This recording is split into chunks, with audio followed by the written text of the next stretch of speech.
जय श्री हरि विष्णु जी। नमस्कार दोस्तों, आप सभी का मेरे चैनल में हार्दिक स्वागत है। दोस्तों, आज की वीडियो में आप जानेंगे देवउठनी एकादशी कब है और मुहूर्त क्या रहेगा, पूजा विधि क्या रहेगी और श्री हरि विष्णु जी को जगाने की विधि क्या रहेगी। दोस्तों, अगर आप इस दिन भगवान विष्णु को जगाकर उनकी पूजा करेंगे तो ही आपकी पूजा वो स्वीकार करेंगे। देवउठनी एकादशी पर भगवान श्री हरि विष्णु 4 महीनों की शयन निद्रा से जागते हैं।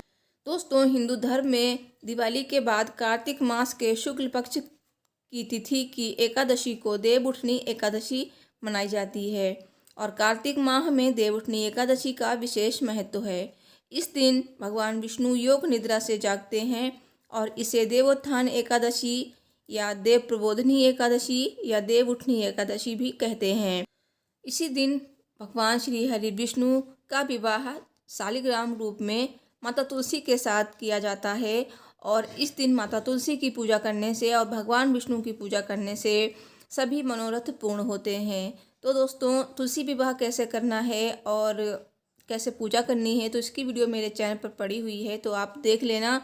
साथ ही आज हम जानेंगे कि देवउठनी एकादशी कब है और भगवान विष्णु को कैसे जगाएं, क्योंकि भगवान विष्णु 4 महीनों से योग निद्रा में हैं और आप उनको जगाकर ही इस दिन पूजा करें, तभी आपकी पूजा पूर्ण होगी।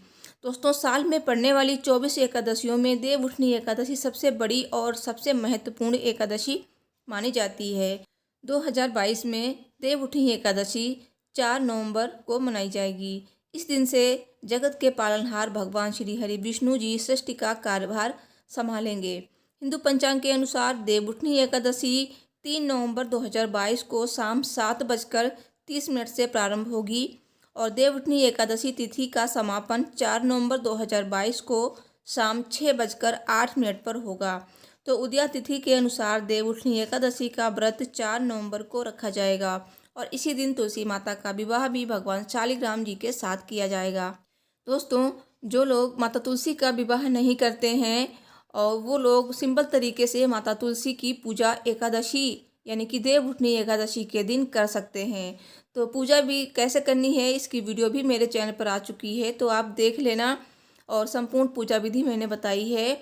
और दोस्तों, एक मैं उपाय भी बताऊंगी कि शीघ्र विवाह के लिए आप इस दिन एक अचूक उपाय कर सकते हैं, चाहे लड़के या फिर लड़कियां। दोस्तों, देवउठनी एकादशी पर भगवान विष्णु को कैसे जगाएं, आइए जानते हैं।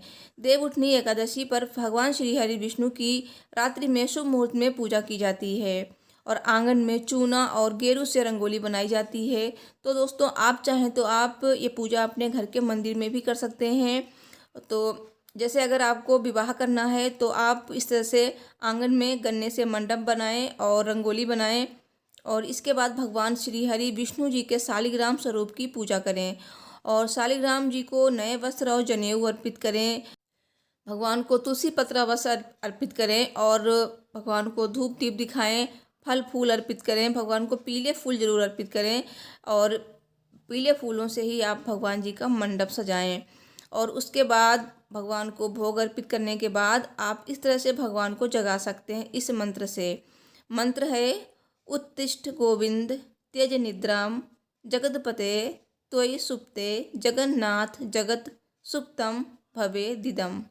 इस मंत्र का आप बोल सकते हैं 2 बार या फिर 5 बार और आप इस मंत्र को तेज स्वर में बोलें। श्री हरि को जगाया जाता है इस तरह से। और इस दिन आप 11 दीपक देवी देवताओं के निमित्त जरूर लगाएं और ये मंत्र आपको स्क्रीन पे मिल जाएगा, मैं स्क्रीन पे लिख दूंगी, तो आप अच्छे से देख के पढ़ लेना और आप इसको नोट भी कर लेना ताकि आपको बोलने में कोई प्रॉब्लम ना हो। और दोस्तों, इस दिन आप माता तुलसी के पास 11 दीपक जरूर प्रज्वलित करें घी के और इस दिन आप सुबह भी माता तुलसी की पूजा करें। और अगर आप माता तुलसी की शादी करते हैं, विवाह कराते हैं, तो विवाह तो शाम के समय होता है और वैसे अगर आप विवाह नहीं कराते हैं तो भी आप माता तुलसी की पूजा इस दिन दोपहर में कर सकते हैं। जो भी पूजा का मुहूर्त होगा उसमें आप कर सकते हैं। तो अगर आप इस दिन पूजा नहीं कर सकते हैं, मतलब एकादशी देवउठनी एकादशी से लेकर कार्तिक पूर्णिमा तक कभी भी आप माता तुलसी की पूजा कर सकते हैं विधिवत तरीके से। अगर आपने कार्तिक मास में नहीं करी है पूजा तो आप इन 5 दिनों में माता तुलसी की विधिवत पूजा कर सकते हैं। किसी भी एक दिन तो पूजा कैसे करनी है वो मैं आपको बताऊंगी, और मेरे पिछले साल की वीडियो भी है, उस पर भी आप देख सकते हैं। तो बहुत सारे नैवेद्य बनाए जाते हैं। अगर आप सारे नहीं बना सकते हैं तो आप 2 या फिर 5 ही बना सकते हैं। तो वो क्या क्या रहेगा मैं आपको अगली वीडियो में बताऊंगी। तो ऐसे भी आप पूजा कर सकते हैं। सुबह से आप नहाइए और अपने मंदिर में पूजा करने के बाद आप माता तुलसी की विधिवत तरीके से पूजा कीजिए व्रत रख के। उसके बाद में आप पूजा करने के बाद वो प्रसाद बांटा जाता है सबको, और फिर आप अपना जो व्रत है वो खोल सकते हैं। तो इस तरह से पूजा कर सकते हैं, और पूजा करना तो बहुत ही उत्तम होता है कार्तिक मास में। खासकर माता तुलसी की पूजा, भगवान विष्णु की पूजा, और कार्तिक मास में दान पुण्य, भजन कीर्तन, जप तप का बहुत ही ज़्यादा महत्व है। दोस्तों, कल मैंने एक वीडियो अपलोड की है, तो उसमें आपको जो कार्तिक मास के आखिरी 5 दिन है ना, उसमें आपको क्या करना है, कैसे करना है, ताकि आपको पूरे महीने के व्रत, पूजा पाठ, जप तप का पुण्य मिल सके। तो वो वीडियो मैं एंड स्क्रीन पे लगा दूंगी, आई बटन पे भी उसको आपका लिंक मिल जाएगा, तो आप देख लेना। दोस्तों, अगर आप देवउठनी एकादशी का व्रत करना चाहते हैं तो व्रत के नियम भी आप जान लें, क्योंकि एकादशी व्रत के नियम 10वीं तिथि से ही शुरू हो जाते हैं। 10वीं तिथि की शाम को, यानी कि एकादशी के एक दिन पहले शाम को सूर्यास्त के बाद आपको भोजन नहीं करना है, और आपको एकादशी में सुबह ब्रह्म मुहूर्त में ही उठना है, सूर्योदय से पहले। उसके बाद आप अपने घर को अच्छे से स्वच्छ कीजिए और आप स्नान कीजिए। तो स्नान वाले पानी में आप गंगा जल मिला के नहा सकते हैं, या फिर थोड़ी सी हल्दी डाल के भी नहा सकते हैं। उसके बाद आप स्वच्छ वस्त्र पहनिए, पीले रंग के वस्त्र पहनेंगे तो ज़्यादा अच्छा रहेगा। उसके बाद आप मंदिर में साफ सफाई कीजिए, और अब अपने व्रत का संकल्प लीजिए। तो आप कैसे व्रत करना चाहते हैं वो संकल्प आपको भगवान विष्णु के सामने लेना है।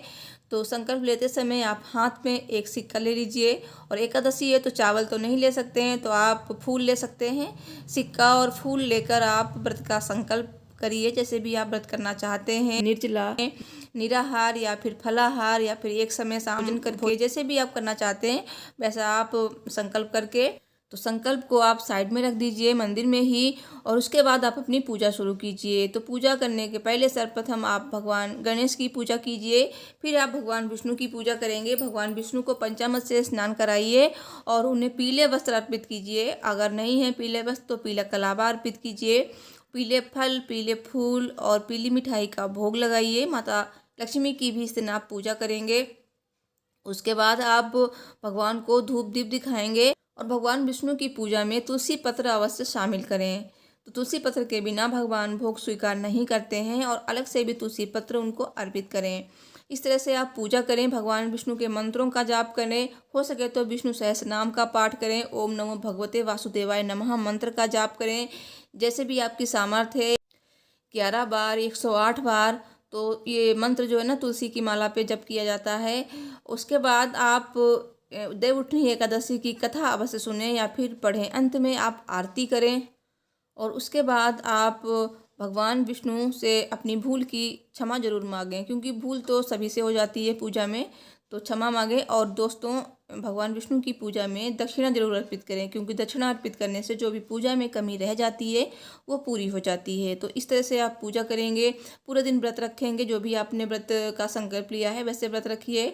शाम के समय भी पूजा कीजिए, और अगले दिन द्वादशी तिथि पे शुभ मुहूर्त में व्रत का पारण किया जाता है। तो पारण की वीडियो आपको मेरी नेक्स्ट वीडियो में मिलेगी, तो इसके लिए चैनल को मेरे सब्सक्राइब कर लीजिए, क्योंकि जब भी मैं वीडियो अपलोड करूँगी उसका नोटिफिकेशन आपको मिलेगा। क्योंकि एकादशी व्रत का पारण उतना ही जरूरी होता है, उतना ही महत्वपूर्ण होता है जितना कि एकादशी व्रत। तो चैनल को सब्सक्राइब कर लीजिए, ताकि आपको संपूर्ण जानकारी मिल सके, पारण कब और कैसे करना है, क्या खाकर करना है। तो इस दिन आपको कुछ ऐसे नियमों का पालन करना है, जैसे कि इस दिन आपको चावल नहीं बनाने हैं अपने घर में, और उसके बाद ना ही खाने हैं, ना ही आपको पूजा में इस्तेमाल करने हैं, ना ही अपने घर में लड़ाई झगड़ा करना है, और ब्रह्मचर्य का पालन करना है, लहसुन प्याज नहीं खाना है। तो ये सारी चीज़ें हैं, इनका आपको ध्यान रखना है, तभी आपका व्रत पूर्ण माना जाएगा। और एक सबसे ज़रूरी बात, एकादशी तिथि शुरू होने से पहले ही आपको तुलसी पत्र तोड़ लेने चाहिए, तुलसी माता की आज्ञा लेकर, क्योंकि एकादशी के दिन तुलसी पत्र नहीं तोड़े जाते हैं। दोस्तों, इस दिन यानी कि देवउठनी एकादशी के दिन लड़के और लड़कियां अपनी शादी के लिए उपाय कर सकते हैं। जिनकी शादी नहीं हो रही है तो जो लड़कियां हैं वो माता तुलसी को इस दिन सुहाग की सामग्री अर्पित करें। तो एक चुन्नी ले लें, चुन्नी में 5 सुहाग की सामग्री रख लें और माता तुलसी को अर्पित करें, जैसे कि चूड़ी, बिंदी और महावर, आलता जिसे बोलते हैं, सिंदूर। पूजा समाप्त होने के बाद जो सारी चीज़ें हैं वो आप किसी को दान कर दें, बस चुन्नी आप अपने पास संभाल के रख लें। लड़कियों के लिए उपाय है। और लड़के इस दिन भगवान विष्णु के मंदिर में जाकर भगवान विष्णु को एक बांसुरी अर्पित करें। और दूसरा उपाय है कि अगर आपके घर में तुलसी विवाह होता है तो तुलसी विवाह के लिए जो मंडप तैयार किया जाता है ना, उस मंडप को आप बनाएं। ऐसा माना जाता है कि तुलसी विवाह में जो भी लड़के लड़कियां हेल्प करते हैं अपने घर में, अपने मम्मी पापा की या फिर जो भी आपके घर में पूजा करता है उनकी, तो इससे उनके शीघ्र विवाह के योग बनते हैं। तो ऐसी है तुलसी माता की महिमा। दोस्तों, वीडियो पसंद आई हो तो प्लीज़ वीडियो को लाइक शेयर कर दीजिए और चैनल को सब्सक्राइब जरूर कीजिए, क्योंकि आगे आने वाली वीडियो बहुत ही महत्वपूर्ण है जिनकी जानकारी आपको मिलती रहेगी।